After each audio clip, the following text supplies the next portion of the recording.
And we are live. Awesome. What's going on, everyone? Welcome back to the Odum and Andrea show.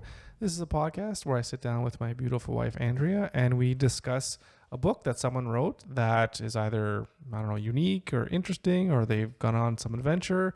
Whatever the case may be, something that is interesting that we think is worth talking about, and we want to see if there's anything that maybe we want to incorporate into our lives. As you know, we're always striving to better ourselves, and as you should be as well. And today we are reading, let's see here, a book by Johann Hari called Lost Connections, Uncovering the Real Causes of Depression and the Unexpected Solutions. Oh my goodness, we're going to talk about depression now. This should be interesting, given all the new revelations that have been going on with this. Let me just post that book there so you can see it.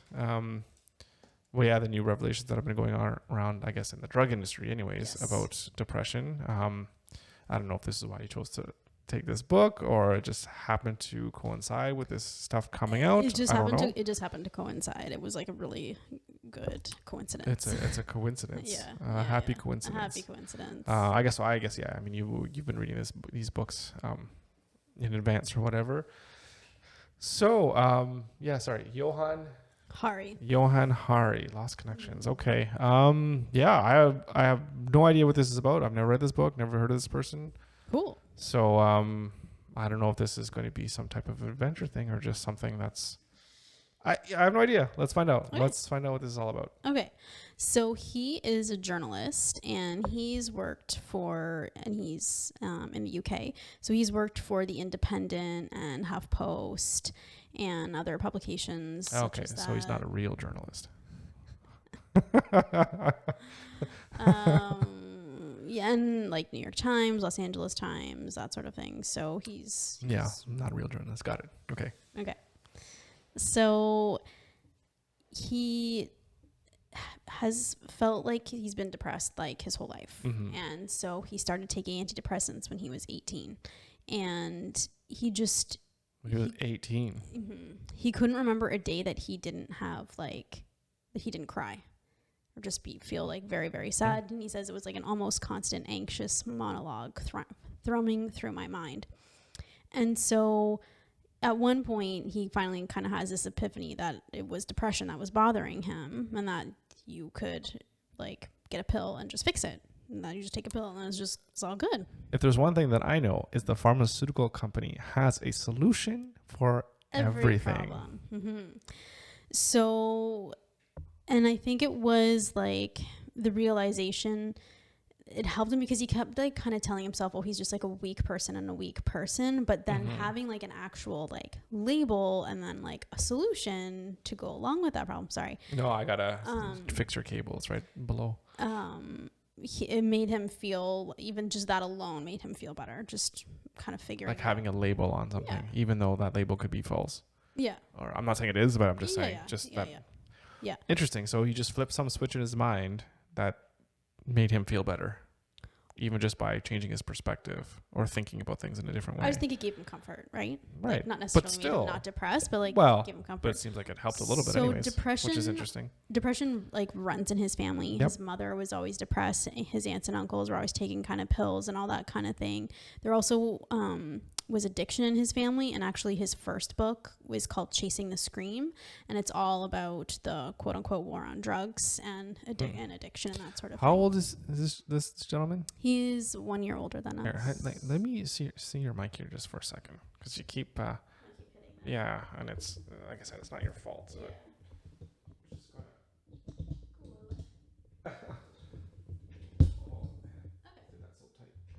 there we go. Okay, cool. Maybe that'll help just when you're going under to right your computer. Yeah. Okay, sorry. How old is he? He's our age. He's our age. Okay, yes. So he's all right. Mm-hmm. So he goes to the doctor, and the doctor basically says, this is gives him the company line.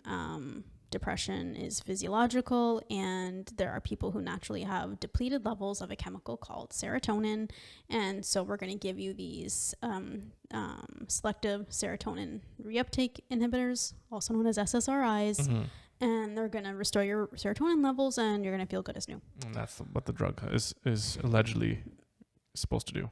The bottom line is we actually don't even know what SSRIs do. We don't know really the mechanism of action of them. This is true for many neurological drugs. They seem to work, but we don't know why. So epileptic drugs are a really good example of this. They stop seizures, but we just don't know the mechanism of action. They just work. Which is why if a doctor's going to be prescribing seizure medication, it's almost like trial and error. It's like, well, we'll just keep trying medication until we find one that works. They have an idea. Right? Especially like for children, they have an idea. So should we? So you're talking about these SSRIs. Yeah, antidepressants. Should we talk about what has happened in the news recently, or do you want to save that until the end, or until you finish this guy's story? Yes, we'll get to it. Don't worry. Okay. Yep. All right. Well, I just don't know what makes sense to our audience, or even to me. Yeah. As to what should know. All right. But the problem was like he started putting on weight. He started like sweating all the time while he's taking this medication. Because it's the side effects that are really awful. There's a ton of other side effects too. And then, but he knows why he's doing this, right? Yeah, he knows it's the side effects. Yeah, but then he became like an evangelist for antidepressants. Like he was writing about them all the time, about how they worked, why they were so amazing, pushing people go get help and get like they help and they're the solution for everything. Because he's a propagandist. He's a journalist. Yes. Right. So, and like it made like the story made sense to him and made him feel good, right? Mm-hmm. The problem was he would take them and then start to feel sad. And so he'd go back to the doctor and the doctor would just like up his dose. It would work for a while and then he'd feel sad again. So then the doctor would up the dose again. So what does he mean? Does he describe what he means when he says, I feel sad? Well, yes, a little bit. Like, I'm not going to get into like what depression is. It's just like, sure. But I'm just curious as to like, what do you go to the doctor and say, I feel sad? Like, just like I feel, no, not like that sad. Like I feel like the depression's kind of coming back. Right. Okay. So the other thing was at the same time this is happening, he's going to a therapist to talk things through. And the therapist is just like, I don't think like you're getting any better. Like your emotional distress seems to not have changed at all since you've taken these drugs. You still seem to have the same issues, the same emotional distress as when you started. Right. Was he in therapy even before he started taking these pills? I don't know. So that he would know what the difference is? No, I don't know. Okay. Yeah. And then, that's what he's like, how could I still be depressed when I was taking antidepressants? I was doing everything right and something was still wrong. So that was kind of his first starting to question things. These things are supposed to make me feel good, but then they're not. They're not. And then the other thing is like, why are there so many more people suffering from depression now? Like, what is happening? Like, what has changed? What's going on? And then the other thing was, could something other than brain chemistry be causing depression and anxiety? So over the course of 3 years, he traveled all over the world, did over 200 interviews. And he says, what I learned forced me to radically revise my story about myself and about the distress spreading like tar over our future. And so this is why I wanted to read this book and why I wanted to do it on the podcast, because he saw a problem. It's something he's dealing with. Right. And he wanted to get curious, even though he had this script, he had this like idea of antidepressants and, praising them and all this stuff. But then it's like, I have these questions. And so it's like, okay, well, I'm going to find the answer, right? I'm going to do the research and find the answer and take control of it. Yeah. But it's almost like, from what I'm gathering, is that he was following the narrative. He was like, well, you're sick, you're depressed, whatever. Yes. Just take these antidepressants, you'll be fine. Because like he said, he was taking them and he was blogging or whatever, writing about it, telling everyone how great these things are, but yet he wasn't feeling any better. So then maybe at some point he's like, I gotta stop being in denial about this and maybe really try to investigate what the hell is going on. Well, because he wants to help himself too, right? And so it's like, he's a journalist anyway. So why don't I use my journalism skills and try and figure out like what's happening, right? Instead of just take your pills and shut up. And exactly. And so he had a really hard time. So he would talk, like he says, I want to be candid with you about how I felt while I was investigating this. He said, when I put on my journalist's hat and quiz people, I found it fascinating. But when I would get back to my hotel room, there was often a jarring moment when I had to think about how it related to my own life. So this is the other reason why I think it's important to go to talk about this book, is because it's like you're changing your mind in a way. You're admitting that what you once believed is not the truth, and you're having to reconcile that and change your mind. And that's a big thing, especially when it's such a serious dogma that you have fed into. Like, it's difficult to change your mind and admit you were wrong. Right. But it's funny though, because this isn't even something that's like a core principle or belief. It's just like, I just thought this was the treatment for this disease. Not even the treatment, but this is the etiology of the disease in and of itself, was this chemical imbalance in the brain. Oh, so that's what he was figuring that out too, that wasn't the truth. Okay, so what was he finding out? So he starts talking about placebo effect. And so one name kind of kept popping up, and it was a professor at Harvard Medical School who was an expert in placebo. And so he did studies to see what percentage of antidepressants efficacy was chemical and not placebo. And what he found is that it was only 25%. The drug was actually causing a positive effect. Yes. And then the rest is just no effect, or it could even be negative. Yes. Right? Because obviously there's so many side effects with drugs. Yes. But okay, that's crazy. Yes. So, or is it just 25% effect, 75% placebo? Either way, if you get a drug that you're touting in the whole world as saying, like, if you're depressed, this is it, there's a 25% chance that it's actually going to work on you. Yes. Or 25% or whatever. Mm-hmm. What did I just say? Mm-hmm. That's really bad. Yeah. So the other thing is what they looked into, him and another researcher, they were really looking into it. And when pharmaceutical companies publish their data from their studies to see if these drugs are going to work, they do what's called publication bias, where they only publish the results that make their drugs look good. A lot of people don't know this, but that's how it works. Yeah. It's false. Why would you publish something that shows something bad? Yeah. Can you think of anything else in the recent history about pharmaceutical companies publishing data that only shows stuff in a good light? Not even that. They even publish data that, in all intents and purposes, should make a product be rejected, but it gets approved anyways. Has that happened recently? Is bringing anything to light? So it's like, wow.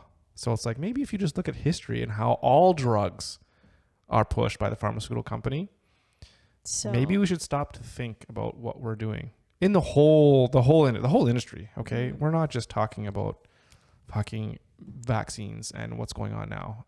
Everything. The AIDS, drugs, depression, antibiotics, anything, any drug, cancer drugs, Alzheimer's drugs, anything. Yeah. So, but to get a drug approved by the FDA, you have to submit, the drug companies have to submit all of their data. All of their data has to be submitted. So regardless what they publish selectively what they want, the FDA needs it all. So you can put in a FOIA, Freedom of Information request, and you can then get all of that data. So this is what these two researchers did, and they requested it for the 6 most widely used antidepressants. But can I ask you just one question? Sure. Maybe this is too much into the weeds and we don't know. How the hell would the FDA even know if you're getting all of the raw data from? I don't know. You know, because of like, I don't think if I just do data, if I work for Pfizer, whatever company, yes, I run some experiments and like realize, oh shit, this is really bad.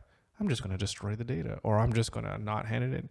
Like, could it be that they're saying that they publish their paper, but then they have to hand in all raw data that paper is based on? Yes. Because that's different than hand over all your data. So yeah, do you know what I mean? You're getting way too in the weeds. Yeah, I have literally no idea. Right. Either way. The point is they requested it for the 6 most widely used antidepressants. Right. And so in one trial for Prozac, which Prozac is huge, blockbuster, the drug was given to 245 patients, but the results were only published for the 27 that it worked on. So for the rest of the patients that it didn't work on, they did not publish those results. Right. So they published this paper saying, look how great this is. We've had 27 people take our drug. All of them had amazing results. Look at that. Yes. So additionally to this, there is a it's called Hamilton score. And so it's how you score, like you interview patients and it's how they score their depression.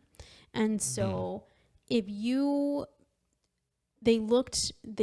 that the improvement on the Hamilton score for people that took Prozac, these that are worked on, their improvement only increased by 1.8 points. And to give that context, if you can improve your score by 6 points if you improve your sleep. Right. Well, the scale, how many points in total? I don't know. That's not the point of it. The point of it is just the relative. I'm giving you the relatives, right. So we don't have to get into the weeds with that. So getting better sleep will increase or decrease your depression by 5 times is basically what you're saying, because it's like 1 point whatever to 6. Yes. So it's like almost a 5 times increase, 500% increase. Yes. But then yet a doctor will quickly prescribe you antidepressants over like, hey, maybe you should get some more sleep, or maybe you should get some more exercise. Yes. Well, you and I always preach, just exercise, laughter, and sleep will probably cure like 95% of ailments. It's unbelievable. Yeah. So, so that's where things stand. And after the researchers found this, they published this, and they expected there to be like a huge backlash and fight, and there wasn't, because everyone fucking knows it. A huge backlash from other researchers, other scientists, and there wasn't a backlash because everyone knew that this was the case. It's a dirty little secret that nobody talks about. No, there was no backlash even from the pharmaceutical companies? I don't know about that. It's the researchers he's talking about. So after this, the researchers was like, well, where did this evidence that depression is caused by a serotonin imbalance? Like, where did this even come from? Like, why is this how we think about it? And so all it was just a suggestion that a doctor put forward in 1965 that said, maybe this could be it. And then for some reason, well, not for some reason, because then they latched onto this idea. Exactly. Right. And at that time, they didn't even know what serotonin did in the brain. So you can't suggest that it causes depression when you don't even know what it does. Right. It's funny. I think I remember my thesis, $5 to the person who could go out and find my thesis online. I think I remember you're writing like conclusions or whatever, like what is your results of your study? And a lot of the time it's just like, this is what I think possibly could be happening. Way more research needs to be done. And then that's your publication. Yes. So like if somebody takes that research and says, oh, well, this person concludes this for sure is happening. Like, no, you're not being genuine to what the hell it is that you just read. Yes. So a doctor, I could see that's fine to make that into a thesis. Be like, to wonder, I think maybe it could be serotonin, blah, blah, blah, requires more investigation. And then a researcher will be like, okay, well, I'm going to build on that research, right? But it seems like they didn't. They're like, oh, this guy said this. Maybe we could just develop some drugs based on what this guy said, or take what he said, publish a few papers that make it seem as if it's fact, and then everyone latches onto that, right? Yeah. So, yeah. And then this goes to what we're talking about today and the recent study that came out just, I think, in the end of July that also showed, it's not a thing. It's not a thing. They did, I think it was a meta-analysis of all the different studies looking at people that are depressed and people that are not depressed and measuring their serotonin levels. And in fact, there is no difference. Serotonin has nothing to do with whether you're depressed or not. No. So do we know what serotonin is now? Can you explain what serotonin is? Yeah. So serotonin is, it's a neurotransmitter. So it's released from one nerve cell to the other. And there's so much involved in it. Like it does have things to do with mood. It does have things to do with reward and learning and cognition, memory. Like there's so many things. It also has things to do with more physiological, like vasoconstriction. So constriction of your blood vessels. There's a lot that it does. So. Right. Is it just almost like, it's just some kind of chemical, like an amino acid, or? Well, I can give you the formula for it. Okay, but it's just, it's carbon, hydrogen, nitrogen, and oxygen. I mean, those are the Well, four that's the four elements that it's that made are. up of. Yes. I mean, that could be Could be a range of different Well, things for that. C10, But, yeah. H12, N2O. Okay, all right, there you go. And its precursor is 5-HTP, which is 5-hydroxytryptamine. So how does your body produce serotonin? So I don't think we need to get into that. It's just okay, it's not important. It's not important right now. Sorry. Oh, you know me. I love chemistry. I do just too. trying to I do too. But it's just going above the scope. Yeah. So the point is that, it's just, it's not a thing. Yeah. Okay. And so then the question is, well. So then what do we do about it? I guess, right? Well, just a couple more things. So there was another trial called the STAR-D trial, and what they found in this study was they just followed people that went to their doctor's office and said, I'm feeling depressed. The doctor would give them the medication, and they would just follow them to see what would happen, like over time, if they would recover or not. So only 1 in 3 people on the pills had a lasting proper recovery, and the proportion of the people on antidepressants that continued to be depressed was 65 to 80% of people. Right. And then doctors would probably these people that they said get better, did they eventually get off the medication? I don't know. Or they were still taking it? I don't know. So, you know what? Hang on a second. We just need to back up a second here because I think I just glossed over, because I'm trying to put all this stuff together and it's a lot to process. I know. So, okay. So a study comes out, or a review of all the studies, a meta-analysis says our whole basis is like every single antidepressant drug based on serotonin, though? No, there's other kinds? Of course, yeah. So, but okay, so then all the drugs that have been developed that are supposedly supposed to increase your serotonin levels for depression, it's all based on, not want to say a lie, but on a scientific theory that is proven to be completely false. Yes. So they're literally useless in fighting They're not depression. useless. So let's be very careful. Okay. Here. Well, that's what I'm asking. No. I'm not saying, and I am not against, let me say that again. I am not against. Let me be clear. For the people in the back. I'm not against antidepressants. No. Well, they have their place, and I think the point is. Well, we don't know why they work. We don't know why they work. We just don't know. Some people take them and it helps, and that's all that matters. But again, it could be a placebo. So which then is this is the other thing he brings up. This is what he brings up. He says, well, if it's a placebo, well, then it's like, so what? So great. Like, but not if it causes fat loss and hair loss and whatever kind of side effects, though, right? Crazy thing about some of these fat loss, antidepressants. weight gain. Some of the crazy things, like working in the pharmacy and doling out like mostly antidepressants. Yeah. One of the side effects of antidepressants is suicidal ideation. Yeah. Like, it's unreal to me, right? So yeah, it's like the side effects of this drug is like to have even worse of what you're trying to fix. That's insane. So yeah. Right. So but that's what I mean, though. But like the premise of developing these drugs are not working to fight the disease and how it should be, because it's not even targeting something that is real, right? Like you said, they're working, but then it's like, are they really? Because you're saying it's such a low percentage. It's mostly placebo. We work, we don't know, but that's not that's not what not good enough. That's not what you want for your healthcare. No. Be like, well, we'll try something to see if it works, and then it works, and then it's like, well, maybe it's just a placebo, but who cares? You feel better. Yeah. Yeah, that's not good enough.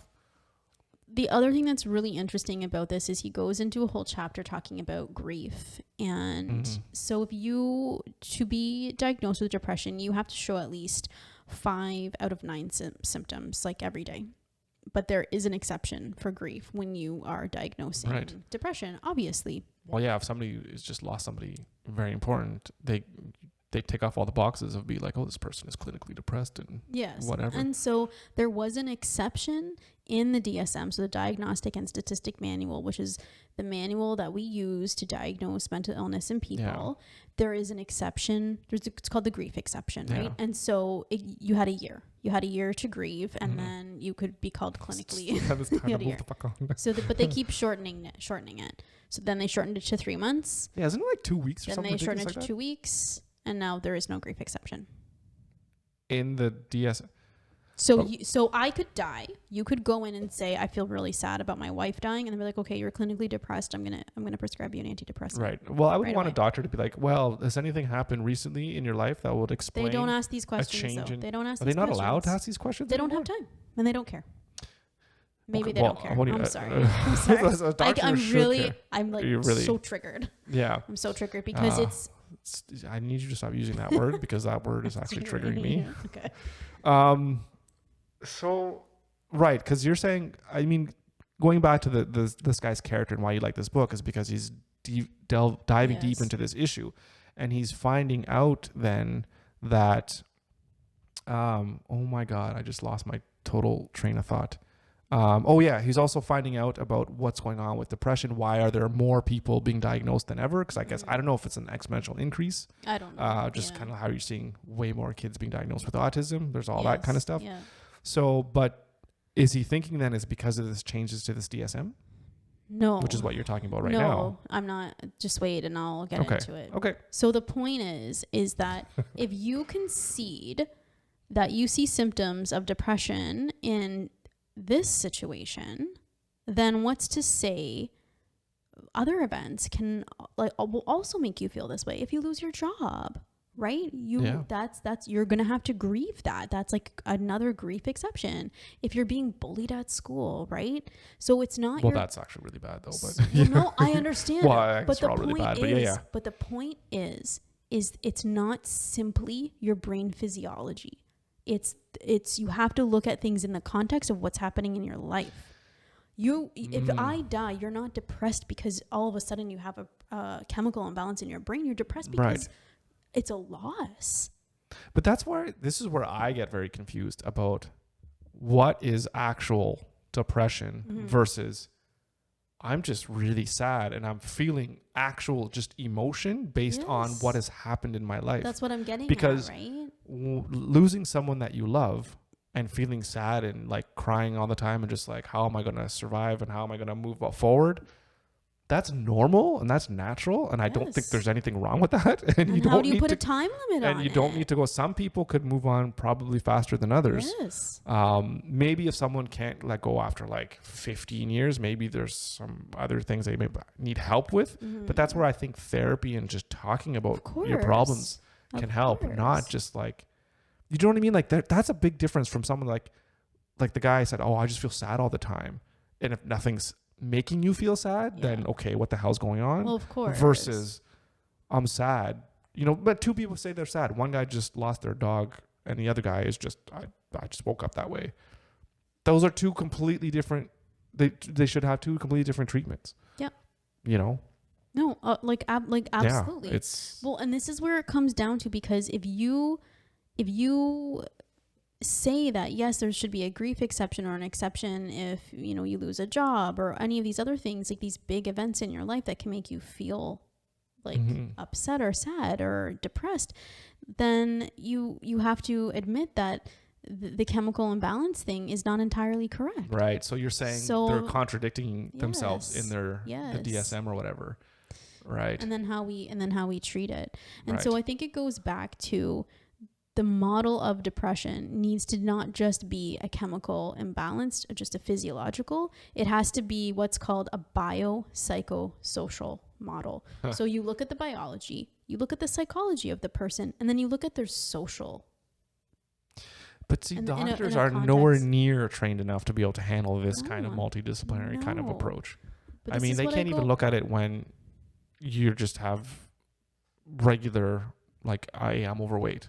It's not even like, well, okay, what are you eating? I know, I have What's high your cholesterol. You have high cholesterol. Here's a pill. Exactly, right? That's what I'm saying. It's not even looking at anything. I know, no. So, and that's easy to do. It's like, why the hell can't you just be like, well, are you exercising? Are you sleeping? What's your diet like? Blah, blah, blah, blah. It's like, no, here's a drug.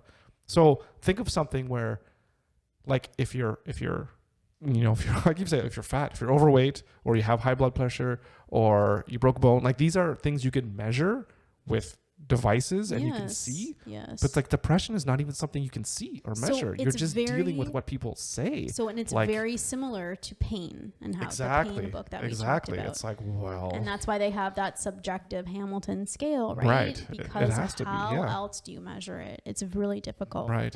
So I thought that was a really interesting kind of side thing he put in there. But the point is he goes around talking to all these different people, and what he finds is that everything, all of the causes of depression that he's seeing, he sees them as all forms of disconnection. Disconnection with other people. All just different from kinds of all different kinds of disconnection, and we'll get into what he's talking about there.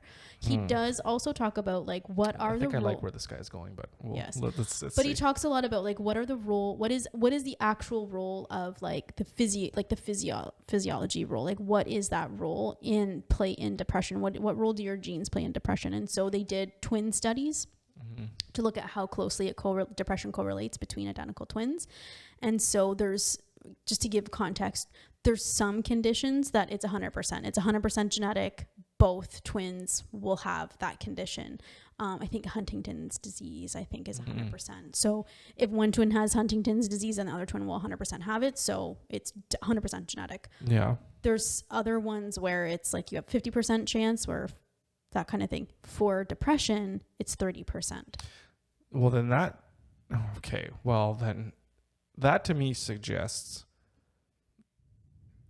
what does it suggest to me? It suggests that 30% of it is genetic based, right? But not even. It doesn't even mean that it's 30% is genetic based. It just means that the environment plays a more significant factor than your actual genetics. And it could just be that through random chance that they both experience things in their life that are the same, yes, that cause that condition. So to me, it says it's almost not genetic. It's like, because if it's 30%, two people living in the same room, brother, sister, maybe there's a 30% chance that they both develop. It depends on what the twin studies were, though, because some of the twin studies, they're identical, but then they were like separated at birth, right? So I don't know what it is. Right. So you have to think about that too. So, but again, like we always talk about genetics has been maybe your predisposition to something, right? If you have certain genes or whatever, right? Well, and it just goes back to genetics loads the gun and the environment pulls the trigger. And that's how it is.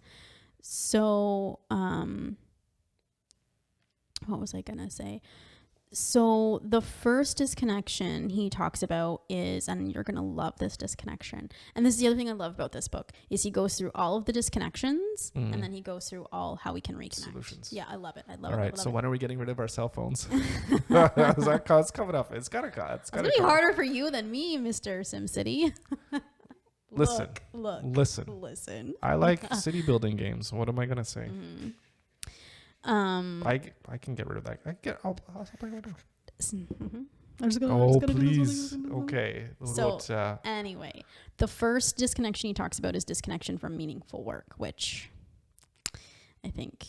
Well, let me say, before you start this, before you say, let me think of the things that I think are the most important things. Oh, for disconnections? Yeah. Yeah. Well, I don't know if they're necessarily disconnections. Okay, go ahead. But this is just the 4 things that we're going to be focusing on our website and what I want to focus in life. Yep.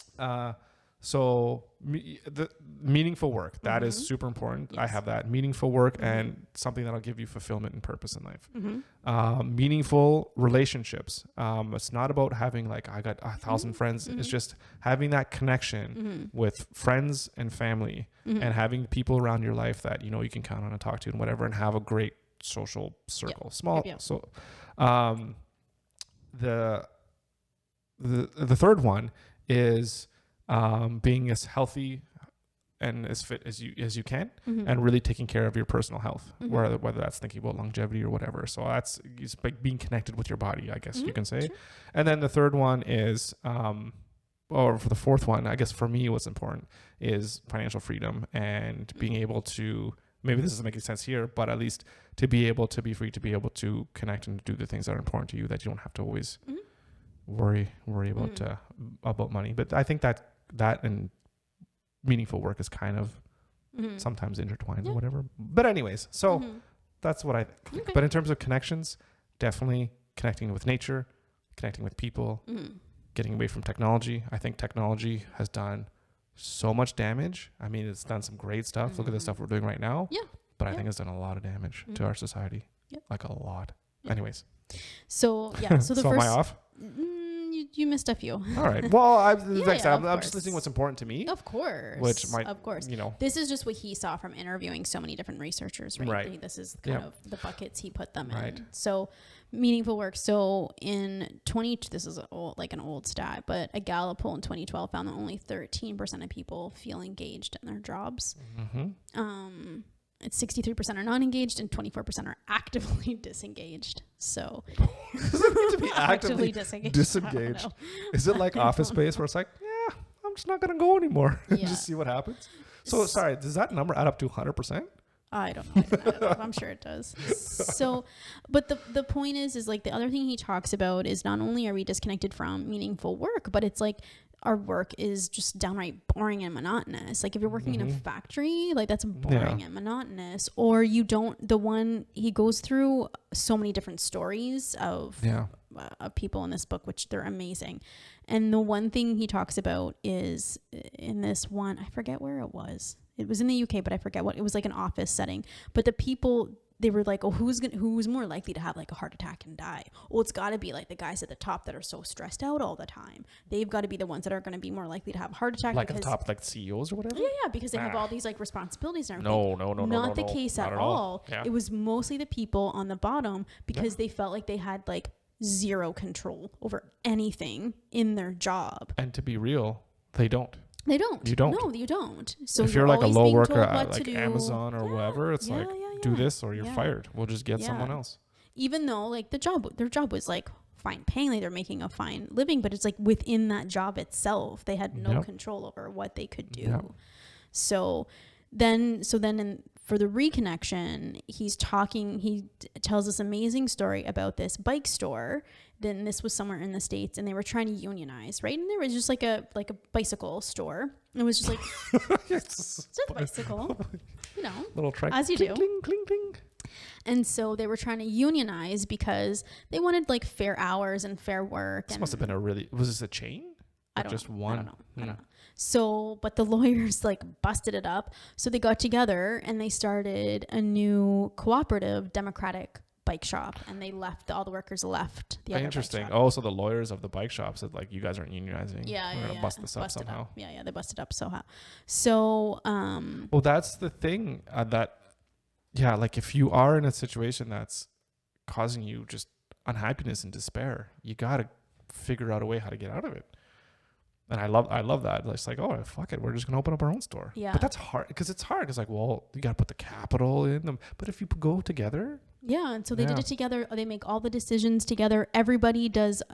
They do shitty jobs, but it's rotated, right? So not one person stuck with the shitty.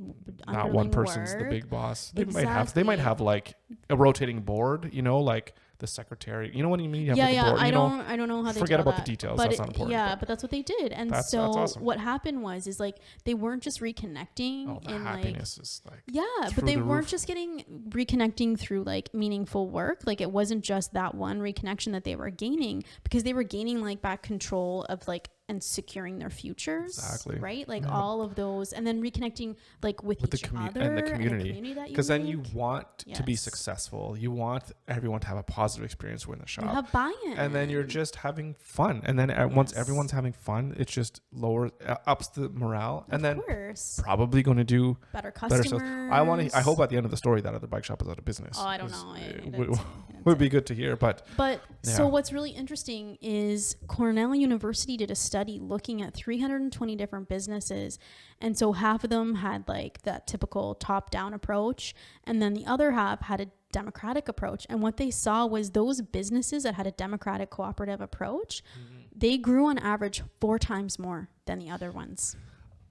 Do you know this study, or do you? No, I'm sure he cites it. I would like to read that, and because what does that mean, right? As a business, I'm just fascinated about this. Thinking like, okay, well, if I want to build a business, what does that mean, right? Because sometimes when you have a democracy, people don't make the right decisions, you know? So of course, it's like there still needs to be some way to do a decision process to figure out what's the best for the company. So I would like to know what kind of companies they're looking at and what is it they're doing. Absolutely. Because I do know too, I've heard companies that, I don't know if it's so much democratic, but the owners, they just give back, and they give back huge. Where there's one company where it was like a Christmas bonus and everyone got like at least something like $50,000 or $60,000 because the company did really well. So like everyone gets in on it. Yeah. So, and even more than just everyone just gets some stock options. So so it's like if you can do that, not the CEO's making, the CEO got a $50 million bonus and everyone else got fired because whatever, like there's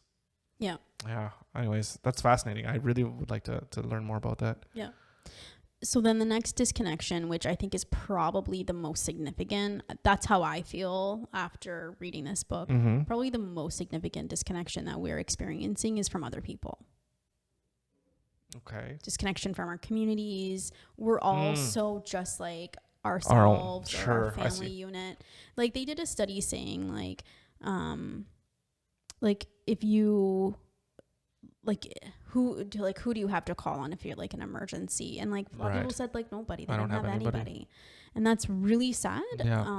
Because we're not evolutionarily wired to be that way. We're evolutionarily wired to be together in small tribes and help each other. Yep. And so the physiological studies on loneliness are unreal. There's whole books written on this now about how bad loneliness is for us, and like it causes your cortisol, like physiologically stuff happens, and it can be as stressful as like being punched, and like your immune system. And this is one of the biggest thing with these lockdowns is after reading all of this information, all of this data on how isolated people, lonely people are 3 times more likely to get a cold than people that are not isolated and lonely. So it depresses your immune function. So the lockdowns, not a great idea. It's not even, I can't even start with this whole lockdown stuff of how bad that is, and how bad that continues to be for people. Like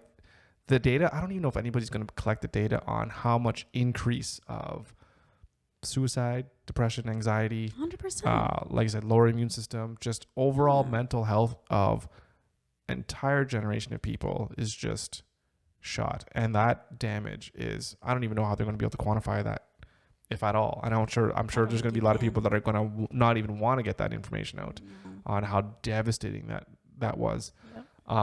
Regardless of the fact that if it actually even did anything it was supposed to do.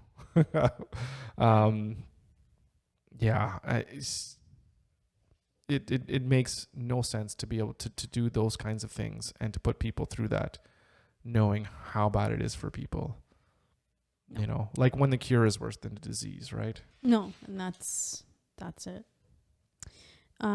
So then when he's talking about the reconnection, how you reconnect with other people, he talks about this story of a neighborhood in Berlin, and the neighborhood is called Coty, I think. Mm-hmm. And so what happened in this neighborhood, it's kind of like a inner city type neighborhood. It's kind of the neighborhood that you tell people like don't walk through at dark. Like it's not great. It's kind of like housing complexes, and it's not great. Mm-hmm. And so what happened is the rents kept rising. And so people there are poor and they weren't able to pay their rent. And so this one woman one day goes out and she puts a sign on her door and she's like,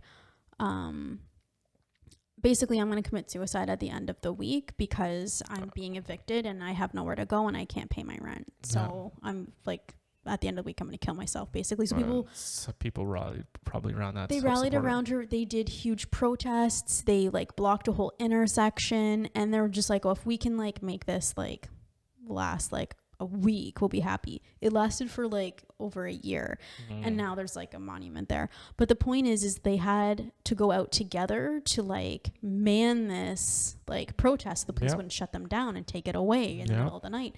So they were getting to know their neighbors, and so people that were from completely different backgrounds were coming together for a singular cause and helping. There was a mentally ill man that was there that he had broke out of the mental institution, and he was just like not violent or anything, like very kind and nice. yeah. And so the institution comes to pick him up and take him back, and then they all rally and protest, and he gets gets out.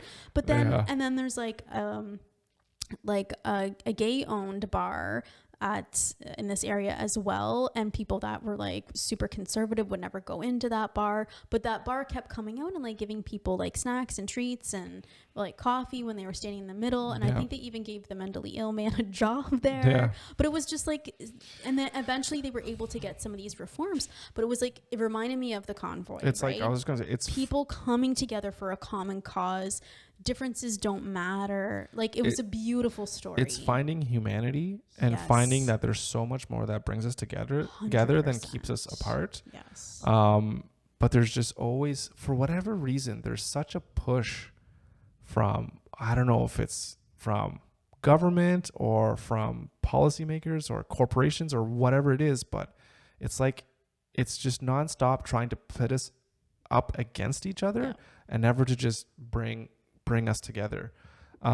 Because just like you said of the convoy, and I mean, we've watched, there's thousands and thousands of hours of people just like having their camera and just live streaming the event, and it's just people getting together again, over whatever, it doesn't even matter whatever the cause is, they're just getting together in a peaceful way, and you get to know people and be like, you know what, actually we should all just get along and we should all just move forward, whatever, not be persecuting each other, all this kind of stuff. And it's so sad that we've lost that, but it's also difficult. Like, how do people get to the point where they can elicit this type of change? Like, what do you do as an individual to reach out and try to make a community? Like I've always said when we're talking about things about how to change, like first you have to change yourself within, and then maybe in your family and in your house, and then in your community, and then that's how things spread. Like I'm going to Greta Thunberg yell and save the world's climate issues, blah blah blah. Like, it doesn't work that way. You can't just fix all the world's problems when you can't even, make your own bed, as Jordan Peterson would say, right? So, but like, how do you build these types of communities? Does he talk about what you can do? No, he's just giving examples that he's seen of how it how it works. And sometimes it does take some kind of cause or some external thing, like the farmers in Netherlands and but the one thing, like one of the other kind of reconnections that is related to this, that there's this one doctor in the UK, and yes, it's a clinic, and so yes, he does prescribe antidepressants, but he also does what's called social prescribing for these people. We're all got to get together and talk about our shit. And so he prescribed them. You had like over 100 different choices of how you wanted to like socially connect with people, and then that's what you did. And so he goes through the story of this one woman that went there, and she got together with 20 other patients, and their task was to make, they called it dog shit alley, and it was just this like shitty alley that was just concrete. And so they all got together and they were figuring out how to make it nice, what to plant. So they were taking horticulture. They did like little field trips to go to different gardens and to figure out what they wanted to do. And they were planning this whole thing together. They weren't forced to talk about their problems, but eventually they did open up to each other. And that in itself helped them. Of course. And they were always checking in on one another. Oh, so-and-so's not here today. Oh, I'm going to give them a call to make sure that they're going to come and see if they're okay. So yeah, and then there was also connecting with nature at the same time, which is another super important connection. So but what he says is like the whole time he's thinking about depression and writing this book, he's like, he just wanted like quick individualistic solutions, right? I just want to take a pill. Or when he was starting to feel depressed again, he would go and do something for himself. And this is where I fucking hate this stupid self-care has been totally hijacked by this depression thing. And I really hate it, because being a mom of a kid that has special needs, that self-care it's used in a different context in our community. And it pisses me off that it's been hijacked by this, because I don't think it's right at all. Yeah. So anyways, that's a complete aside. No, but what you mean, maybe to just expand a little bit, you just mean that when people are feeling like they need a break or whatever, or they're feeling overwhelmed, that the number one thing is, well, you just always just need, like, I just need to go out on my own and do things by myself, or I need to go on a shopping spree on my own. I got to spend money and go to a spa. Yeah. But it's all like that's the way to recharge, is like only focus about me. But it should be just like, no, or like maybe you could just be like, oh, well, I'm going to get together with my other group of friends and we're going to work on something like this to better our community or whatever. Would probably make you infinitely more happy and more of a recharge than it is of just like, oh, well, I'm just going to go by myself and do my own thing. Yeah. And so what he says is, what this evidence was telling me was that the search for quick individual solutions is a trap. In fact, the search for individual solutions is part of what got us into this problem in the first place. We have become imprisoned inside our own egos, walled off from where true connection cannot reach us. And I think it's 100% true. Do you think this is all by design? I mean, if you look at the reach of a pharmaceutical company, how much money they have to market and advertise and whatever, it's just like, you know what? We're just going to keep people as sick as possible and whatever. And like, this is how we're going to deal with it. I don't know. Because if you're a doctor and if you just spend a minute reading some stuff like this, wouldn't you just be like, you know what? I'm going to try something different. I'm going to try, because if you should want to do no harm and just, you want to actually help your patients. So why don't you try? So what's really interesting, and this is like a perfect segue for like the next disconnection, is I don't know if it's by design, but I think it goes to what our values are. It's just the way the system is. And that's the next disconnection is disconnection from meaningful values.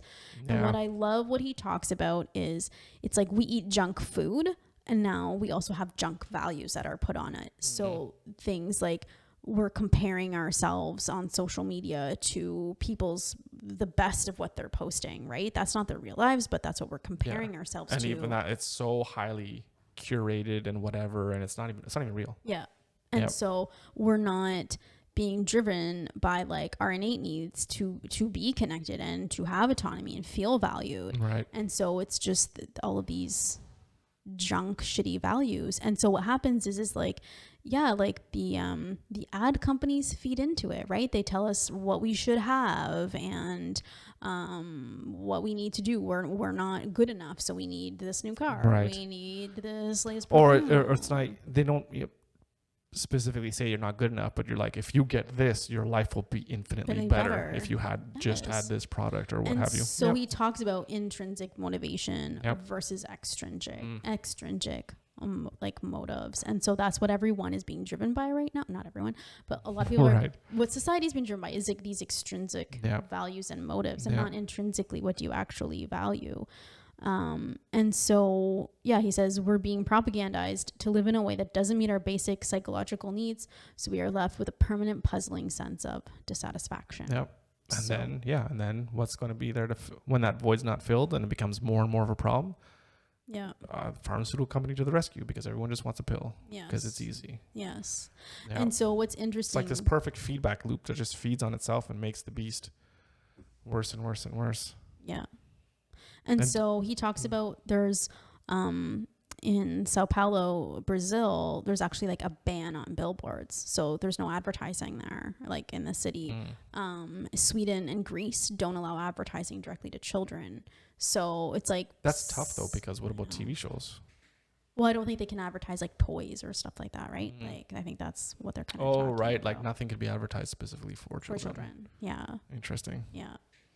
And so he says advertising is only the PR team for an economic system that operates by making us feel inadequate and telling us the solution is to constantly spend. Yeah. Well, it has to, because that's the machine and that's what it's all about. And it's funny because like the resources that marketers have, like the teams of psychologists and whatever, they have stuff down. It's a huge science about how to play on people's emotions and how to just pull on the right strings in order to get you to make that purchase, right? Or to think about it. And it's not even about the product filling a need. It's like finding out what deeply is driving you. Like you said, this intrinsic motivation or whatever. What your insecurities are. Yeah. And then figuring out a solution that should fill that gap, but it never does. Remember the movie The Minimalists? And what they're talking about? It's like, I always just tried to fill it with stuff and drugs and whatever. And it's like, the hole never get filled no matter how much money I spent and how much stuff I had. Yeah. But it's like, the amount of resources that these people have, it's like way more than what a doctor would have that's going to try to treat you, 100%. So like, how can you like defend against multi-billions of dollars of advertising bombardments every single day? Like isn't it like thousands of ads you see a day versus like, a doctor that maybe will try to help you, but doesn't have the resources at all, or the time. Yeah. And that's the one thing, like, again, like I love capitalism. And I think for now, I think this is the best way, like a system could run in order to make people productive. But that's the downside of it. And we have to figure this shit out, is that the only way that it keeps going is that if people keep spending money and people keep buying things, right? And there's got to be a way to make that healthier. And I don't know if that's through regulation with how you can advertise and what you can advertise, because it's people still need things, right? So it's good to still produce things that people need, but there's got to be a point where it's like, well, stop producing shit that I don't need or that makes me sick or whatever. Like there's got to be some kind of ethical thing behind that. So anyways, very fascinating.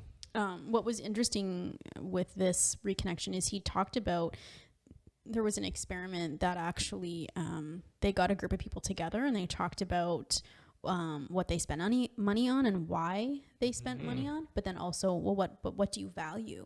And they saw that there was like a disconnect between those things. And so what happened was they kept having this group go on, and so they were like, the researchers wondered, if we discuss alternatives to buying, could we take back control of our values? And so these people got together and they were talking about their intrinsic goals, right? Not like what they wanted to buy or anything. And so they would come back each week and talk about what they'd done to move towards those intrinsic values and goals. And they were holding each other accountable. Right. And that's so a big thing. It's huge. And so what they found was, and there was another study too that found people that had lower materialism were like, they had higher self-esteem in themselves. Yeah. So, but that group kind you of have to internally make yourself feel better, not rely on other things to make you feel better, which they never do. So I thought that was a really interesting kind of group therapy example. That's really interesting. We've talked a lot about this before, about like the small changes every day and how there's such a disconnect between your short-term brain of like just wanting satisfaction now versus the long-term reward. It's like, if you know you want to be super healthy or whatever, but short term, your brain's like, well, you know what? That chocolate bar tastes really good, actually. So I want that instead. And it's in direct conflict with what you want to be or who you want to become, right? And it's like same thing with spending. It's like, what are your values and why are your habits in the short term going against your values, right? You know, so, or are you not being honest with yourself as to what your values actually are too? So that's another thing. I would love to sit down with you and like, hey, you know what? Let's write our values down. Absolutely. We should do this like kind of a little, not an experiment, but just like, let's write down our values. And like, first of all, what are we spending our money on? And like, is there a disconnect with you? I think that would be a good thing for us to do. Yep. Maybe we can talk about it at some point. Yeah, for sure. I won't talk about all the disconnections because we'll be here all day. But there is two more that I want to talk about because they were really interesting. One was disconnection from childhood trauma. And part of his story is he doesn't get into it, but he was physically abused by someone in his family. I don't think it was his parents. I think it was like an uncle. And he always felt so much shame about it. Always thought it was like his fault. And so that was part of it as well. That's like a huge part. Where it's like the beginning, it's like I was 18 and he just kind of felt depressed all the whole time. It's like, oh, by the way. Yeah. No, I know. No, jeez. But what he talked about was this was in the 80s. They were doing this study on obesity, and this one doctor was doing experiments, and he got all of these people to fast, and he had huge success. Of course, we know fasting is amazing. Yeah. And so but it's also like what happens after. But what happened was all of these people got back down to a healthy weight, but many of them put all the weight back on. So what he found was, he's like, what is happening here? And so he's asking people questions. Well, what happened? What led up to before you started to like do this thing? So he's talking to this one patient and he's like, well, what happened before you started like going back to binge eating? And she's like, well, I got catcalled, like, or hit on or something like that. And then I started eating. And he's like, okay. That's interesting. It's interesting. And so he's like, okay, well, what happened when you first started gaining weight? Like, how old were you? And she's like, I was 12. And he's like, well, what happened before you started gaining weight when you were 12? And she's like, oh, something bad happened. My grandfather raped me. And so what he found was 55% of the people in the program that had relapsed were sexually abused. And so they were using fat as like camouflage, because she's like, if you're fat, then you're overlooked. So it was really interesting. And so that was a lot of these people had similar kind of issues. And so then what they did was what they found was they had another study that had a checklist for childhood traumatic events. and with a detailed medical history. And what they found was the more trauma you experienced as a kid, the more likely you were to become depressed. But it's just like the depression and the unless obesity. you're David Goggins. Unless you're David Goggins. The depression, the obesity were just symptoms. There's something more going on that we need to dig deeper and find. And so, but like, what is the cure? I mean, you just talk about it, and then all is well if you just relive it and just work through it. What they did, not even, and this is what's so amazing about this. They did another experiment, and they said, okay, doctors, like, someone's going to come into your office and you're just going to talk to them and you're just going to ask them, if you do like a history, you're just going to ask them about any childhood trauma. And if they do have childhood trauma, like, you just ask them the question, you'll just respond in like a non-judgmental and a sympathetic way. And you'll say, I'm so sorry that happened to you. That shouldn't have happened to you. Would you like to talk to someone about it in more detail? Like, can I refer you to a therapist? 35% of those people were less likely to return for any type of medical help. And 50% were less likely to ask for drugs. So even just by acknowledging it and showing them you don't need to feel shameful about it, it's not your fault, and there's help if you want help. Right. Just asking that question and making that available helped people. And this is what I'm talking about, is it has to be for anything medical, for anything with anything. It has to be this biopsychosocial approach where you're looking at the whole person in the context of their lives. Yeah. So I loved that story. I just thought it was taking the time, and that's reconnecting with people as well, right? Taking the time to really listen. So I loved that. And then the last one to talk about would just be, the disconnection from the natural world. So, and part of that is, I think, again, it makes us feel small and reduces our ego, I think, when we're out in nature, especially when you see something like the ocean or like the mountains. You're just like, my problems are so insignificant, and like I need to kind of get over myself maybe sometimes. But also like exercise. I mean, it's clear, it's significantly it's undebatable, significantly reduces depression and anxiety. So, and even they did a study to look at people that run on a treadmill versus in nature, and of course they both see reduction in depression, but people outside, it's higher for people run outside. So so I thought it was awesome. And so what he talks about at the end is he kind of passes a pharmacy on he's on a walk kind of on the way home, when it was the pharmacy where he first got his antidepressants, and he thinks about like what he would tell himself now that he knows all of these things that he's kind of learned. And he says, you aren't a machine with broken parts. You're an animal whose needs are not being met. You need to have a community. You need to have meaningful values, not the junk values you've been pumped full of all your life, telling you happiness comes through money and buying objects. You need to have meaningful work. You need the natural world. You need to feel you are respected. You need a secure future. You need connections to all these things. Secure future. Yeah, you need to release any shame you might feel for having been mistreated. So I just love that. And so he also says too, like, you know, he's really lucky he's able to kind of go out and figure some of these connections out on his own. He's just a single guy, no kids. But so he's cautious to say, like, I know not everyone is in a position where they can just quit their job and go and like live their dreams, basically, right? So but you can work towards that, though. That's the thing. You know, you might not be able to quit your job, but you don't have to stay in that job forever. No. You know, figure out how you're going to get out. Yeah. Figure out what you'd like to do. Figure out like we just said, write down what your values are. You know, if your values are just really stupid, you know, love, peace, and happiness, then don't go work at the weapons manufacturing plant that, you know, that you're building bullets. You know, that's a stupid example, but you know what I mean, right? If you see, make sure the things that you're a part of are aligned with your values. Yeah. You know, and if your job, maybe it's not neither here nor there in terms of your values, but it's not fulfilling, then, you know, you can find something else. Yeah. There's always something, you know.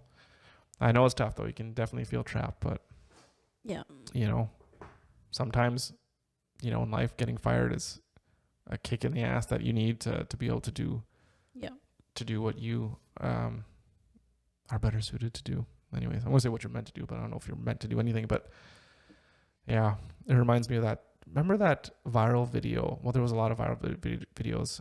Some guy made a video like heckling somebody at a drive-through restaurant, like just a Taco Bell kind of thing. And then like he got fired from it because he was heckling. Like it was on CBC. And he was, has 5 kids, whatever, had to move into their parents' basement or whatever. And he ended up, after all that, because he couldn't get another job because it was so, that viral hit or whatever. So it ended up, he now like helps other people go through traumatic events who they had been, maybe now it's called canceled, right? Because this was still way back in the day. Yeah. They go on retreats or whatever, and he helps people through that or whatever. So it's like, he's like, but I found like actual purpose too, not just some exact job or whatever. Yeah. So even though you can go through something that's really bad, you can get out, you can get yourself out. Anyways, that's a little bit off topic here, but it's all about, finding that purpose and finding work and yeah.